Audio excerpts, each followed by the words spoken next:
It's okay. Well, good morning.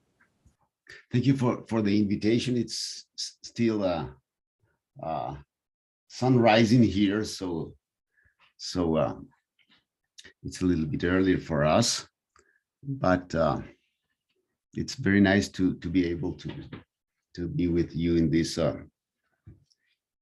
very nice uh, workshop, which has I have been able to follow every day because it's because of the different time zones. But one of the things that perhaps has come out of this is that this is not a simple issue. Spectroscopy in especially in the overlapping region is a very complex issue. And so I believe it's a good idea to have complementary views because this is a very complex field. So we just hear about the first principle computation with lattice, which is of course a very important, extremely important way of attacking these problems. And I would like to talk today of a more simple approach, very simple approach indeed, because it is analytic.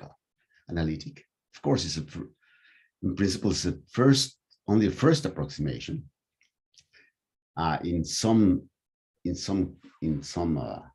cases, it in fact it gives you quite a very large, full description, because you can with one single formula describe a lot of states, and this gives you somehow analytic insights into the whole picture, and that could be interesting as well.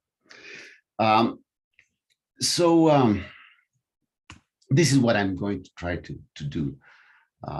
This new insight is based on three components, which is light front quantization. Perhaps not all of you are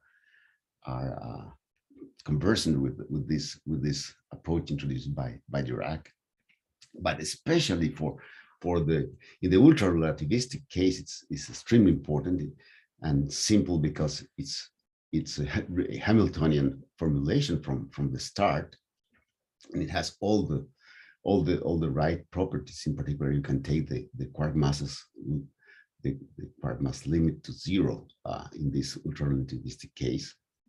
It's based on the gauge gravity correspondence, and we find recently that superconformal algebra plays an important role. And you would say, well, why superconformal algebra? Well, because it somehow mimics the conformality of the Lagrangian, of the QCD Lagrangian, which is then broken by quantum corrections in real QCD. Anyhow, it leads to semiclassical wave equations, which incorporate elements which are not obvious when you see this very simple Lagrangian, which leads to such complex phenomena, such as the introduction of mass scale, confinement, massless spine, and the chiral limit, the connection between mesons, baryons, and tetraquarks. And also, you can extend the formulas to incorporate the exclusive-inclusive connection and to provide interrelations between form factors and quark distributions, gluon distributions. And quite amazingly, you recover in this framework some of the pre-QCD non-perturbative approaches, such as the Veneziano theory and rigid theory. So in this talk, I will limit myself to point one, since there is little time, but and I will not be able to talk about form factors, quark distributions, which is also very exciting model, very exciting part of the whole picture, and the interrelations between hadronic degrees of freedom and quark degrees of freedom. But I can give more references if people are interested. So that those are the contents.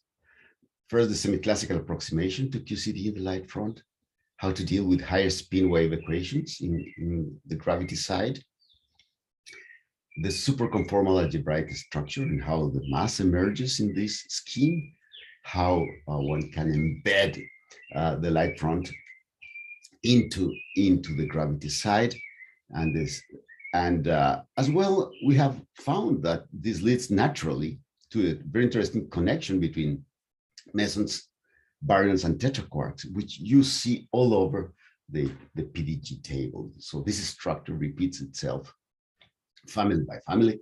And then as I was preparing the lecture, I went through our previous computations of the light baryon spectra in view of recent data.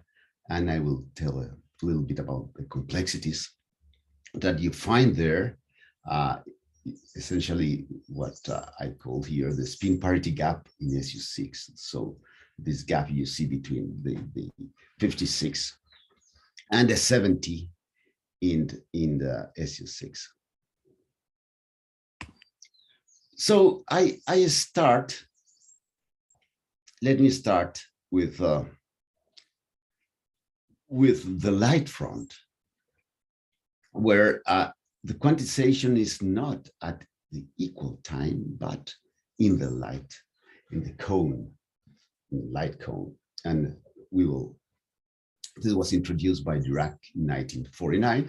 So if you introduce time as x0 plus x3, which is light front time, then quite amazingly, you arrive to a Schrödinger-like equation in the light front, which is this one, where P minus, so the hadron for momentum is the longitudinal momentum plus the Hamiltonian plus transverse momentum.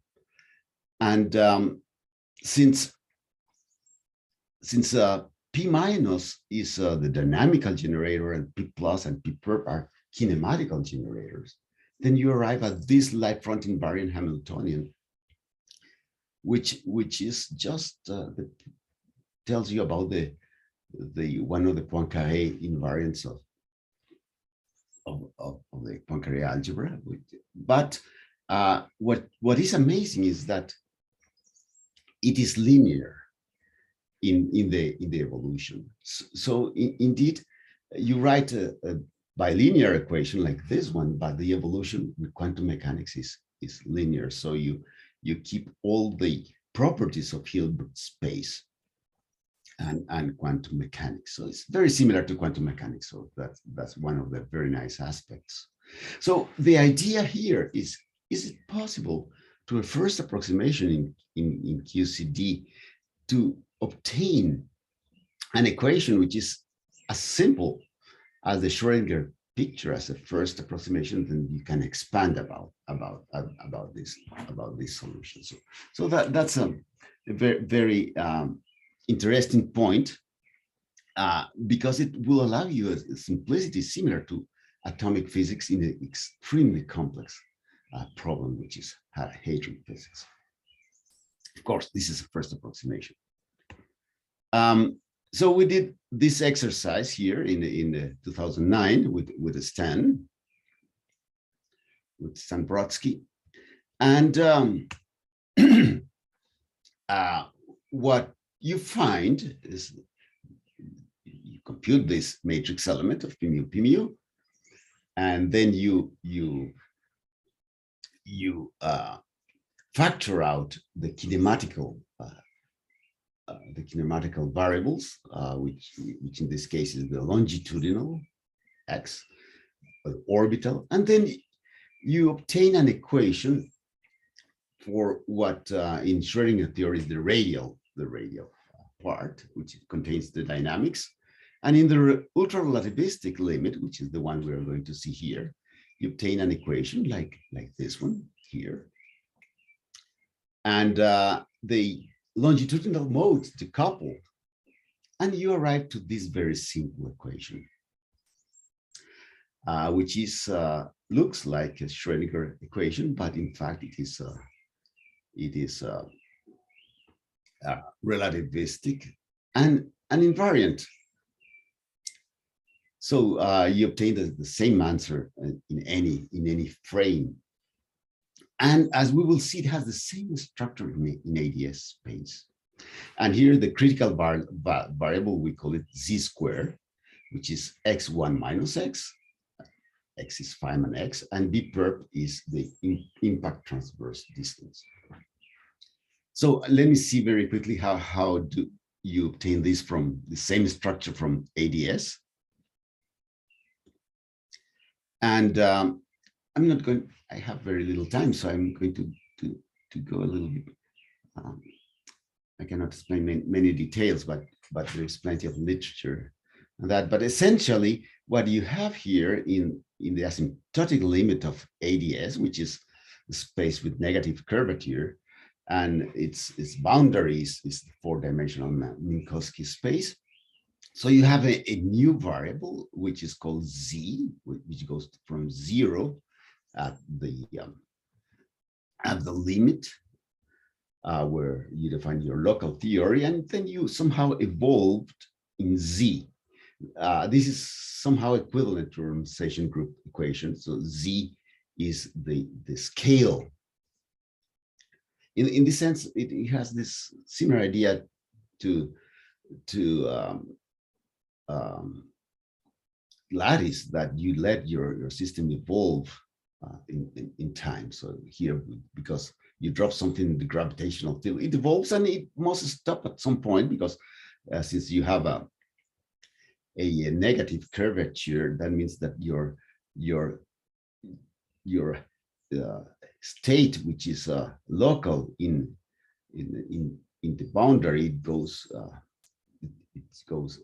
larger and larger. So at some point it should stop. You should cut the ADS space, and this is equivalent to confinement.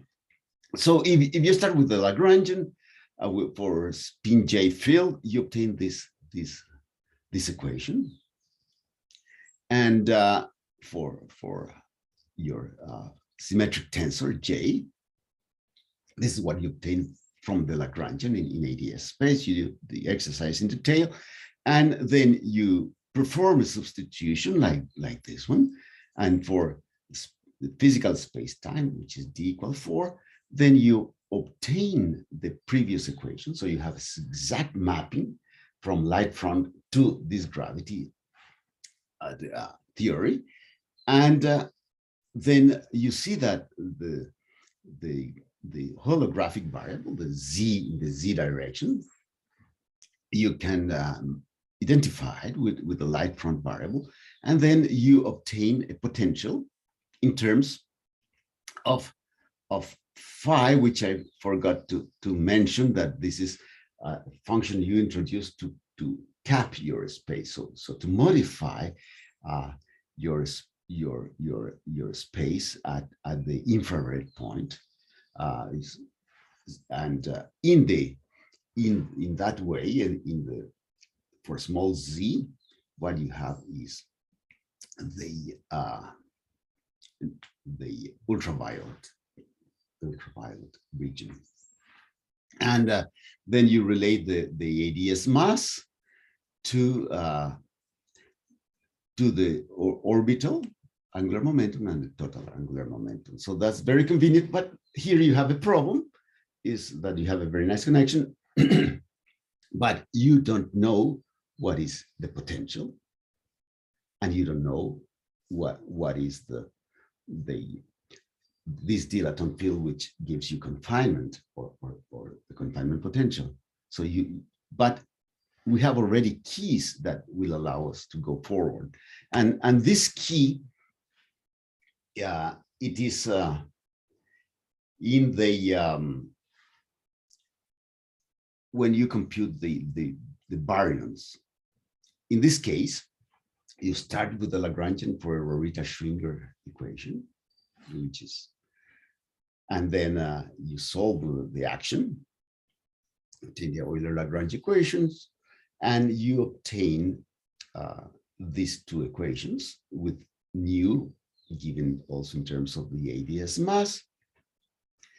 And you can convert this into the second order differential equations, which are here. And then you map, and then you obtain this potential, which is still you don't know what is, but you already would have very interesting properties independent of the potential. For example, you see that you have the same probability for the plus and the minus components. This is very similar to the direct equation. Then you have one component with orbital L, one equation with L plus one, meaning that they have equal probability, and you can translate that in in the fact that the spin in this approximation is carried by orbital angular momentum of the components. And here in the case of baryons, you have this cluster decomposition, that you have an active quark versus a diquark. But this is general if you have n components, it's the active versus the spectators. And here you have another interesting property, which is important for baryon physics and for the nucleons in particular, and the deltas, for light ones, is that you see that even if you start with a field, which is a field tensor for J, for spin J, it does not appear here, J, only L. This means that along a rigid trajectory, you will have degeneracy for the same L and different J's. So this lack of a spin orbit coupling, which is in some models difficult to implement, here it's natural and it's from the start. Therefore, but here we have already an important key to understand what is V, this potential, because this potential is the potential which appears in superconformal quantum mechanics. So this is our next step. I will go very quickly. And this refers to the classical work by De Alfaro, Fubini, and Furlan in the 70s, and Fubini and Rabinovich in the 80s. And essentially, you will have a connection between two families, mesons, which we will interpret as the meson and baryon, which it's systematic. This is shown here. And what is amazing is that the lightest state breaks the supersymmetry of the theory, and this will be we will interpret that as a meson. So this formula is what is the connection with QCD, as I mentioned before. It underlies the scale invariance of the QCD Lagrangian, and its breaking leads to emergence of a scale in the Hamiltonian while keeping the action conformal invariant. And it also incorporates the connection between meson baryons and tetraquarks, which underlies the SU-NC color representation properties, because you can go from one antiquark, let's say, which is a 3 bar, to a 3 times 3. And then you have mesons, baryons, and tetraquarks in the same multiplex, which is very, very convenient. I don't have time to go through some details of the algebra, but we can discuss this at any point. So supersymmetric quantum mechanics was discovered by Witten, and then it was extended by Rabinovich and Furlan and to superconformal algebra. But the important thing is that at the end of your computation, you arrive to these couple equations, very similar to what we saw before. And therefore, you can map the superconformal equations, x to this variable already, which we call x 1 minus x b perp. So you do this mapping here, and you recover the structure of the baryon equations we derived from ADS. In fact, they are identical, and will give you this potential for the plus component, for the minus component, where lambda is this parameter which is introduced in the superconformal theory, which has dimension of mass square, and you obtain a very simple solution given by these plus and minus functions and your eigenvalues. This is for the lowest trajectory and its daughters, which you can see here. And indeed, I was surprised when I started to look this again, not in terms of the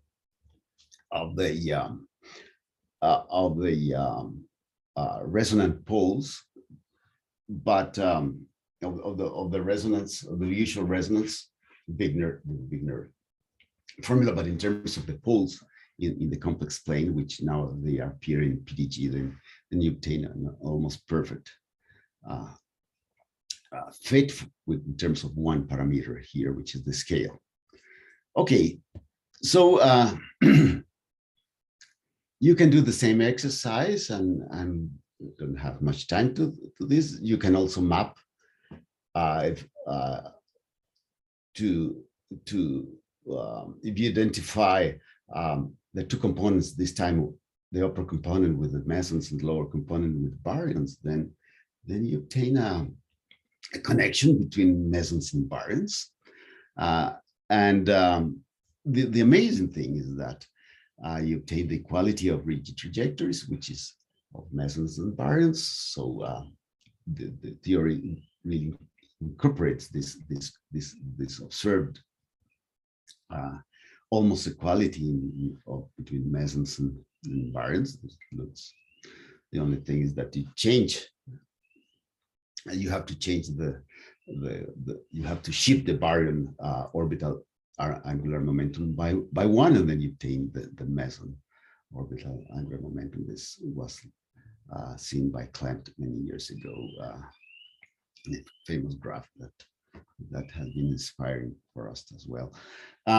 But you see that the baryon, the meson, if it has the lowest state of the meson has orbital 0, though that implies that the baryon would have L equal -1, which is unphysical, and that's why the pion has not a super partner. And what is amazing that you see this all across the PDG. So there's a profound property of the solutions of QCD. So this is what I like of these formulas. It's very simple and gives you overall characteristics of the spectra. Okay, so in the case of baryons, the orbital angular momentum is between the active quark and the cluster, the spectator cluster. Okay. 2 more minutes. How much? Sorry. 2 minutes. Yeah, perfect. Yes, I'm doing on time. Therefore, it's quite amazing that you can write these equations in such a compact way. This is the Hamiltonian, which is as we saw too quickly, but it's a little time that you can write your Hamiltonian as the anti-commutator of the generators of the theory. And so we have extended this to spin when you have, for example, internal spin of the diquark, for example, which is 0 or 1, because you have, for example, you can say that the nucleus it's a quark scalar diquark, but the delta is in fact a quark vector diquark, to good approximation, at least in these models. And from from the previous relations, you have this four-plet, which is for meson, baryons, and tetraquarks, given by this formula, and S is 0 or 1. And this is from experiment. So you see here, as I mentioned before, very important characteristics. First, for example, the lowest state in the case of vector mesons is the rho and omega, and you see they are not paired. And then you start to pair the baryons with the mesons, and this figure also show you this amazing fact of the degeneracy that you find between the family of baryons for different J's for a given L along a rigid trajectory. And I'm not going to. So in principle, what is your accuracy? You would expect 10%, but in many cases we can have much more precise predictions, because those are descendants really of large NC theories. So you expect 1 over NC square. There has been discussion on how to incorporate quark masses. I'm not going to discuss this here, but just to see that you can also include the quark masses in a more or less consistent way, but for the longitudinal degrees of freedom, you don't have strong constraints of superconformality, etc. So this is my last talk, and I was during the weekend I was trying to review our previous work on spectroscopy, since I saw a very nice review by Wunderlich and collaborators, and one of the things that this review mentioned is this gap between the parity in and spin parity, let's call it, gap in SU6. Please don't ask me why SU6 work so well in classifying the states. I don't know, and I'm not sure that anyone knows, but it's this fantastic symmetry to classify the baryons. And so what I wanted to understand better was our previous work on spectroscopy, because when I draw again for the lowest positive parity as for the nucleons, then I saw that if you take the pole position mass value of the PDG, you have an overall better consistency across all the nucleons, and not only for few states but in general. So that's a very interesting discussion. Shall we use the pole positions? Probably some discussions in the conference deal about that, and probably I miss some of them. But it's quite an interesting point for spectroscopy. Anyhow, in this case, the equation will look like they would have this additional term if you want to extend the model to account for the very complex properties of the baryons, because there you have this 56 symmetry, you have the 70s, the 70 states, and there is this gap, you see, between the plus parity states, and for example, this is for internal diquark spin 0, and this is for internal diquark spin 0, but minus parity. So you have this gap to lambda, which is very clear. And if you go to internal, let's put it that way, this is internal spin 1/2 for the for the quarks, this is internal spin 3/2. And those one have additional spin from the diquark, and as well as this gap because of the 56 and 70 gap. But this is an extension of the model, is a phenomenological extension, but it accounts quite well for the full states, and as well for the deltas, which I didn't have time to go through.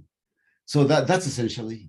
I hope I am on time, and hopefully we will have some time during the discussions to talk more about the different approaches for the light baryons, which is fascinating, but really fascinating spectroscopy. And so that's essentially what I have to say about this. Okay. Thank you, Teramond. So now the floor is open to the question. So maybe we can have one or two quick questions. Yes, Christoph, please. Hi, Guy. Thanks a lot. Hello, for the Christoph. talk. Maybe you said it and I missed it, but how about evaluation of the widths? Can you control that as well? No, Christoph. We cannot. I mean, you asked me. I'm sorry that I haven't answered your question because I have been quite busy these days. But this is, of course, a key question. The thing is that to first approximation, this is a large density theory with zero width. So you have to, of course, you can compute some widths because you have the wave functions as well. So we can compute, for example, the pi zero decaying width, for example. And some people have done a lot of work on that. I would say, I see here, Ivan Smith and his group has done a lot of work. So there is some control, but it's not as simple as what I have mentioned. So you have to of course, you have to start to compute overlaps of wave functions, things like that. But what I presented here is extremely simple, and there is not something like m equal minus I gamma Hamiltonian, let's say, and then you compute from there, because that means that you would have solved the full theory, and this is not the case. So there is much work to do into this direction. Allow me that I'm then a little surprised about your claim of having an accuracy of 10% or better, because in many stages the width actually giving a larger effect than that.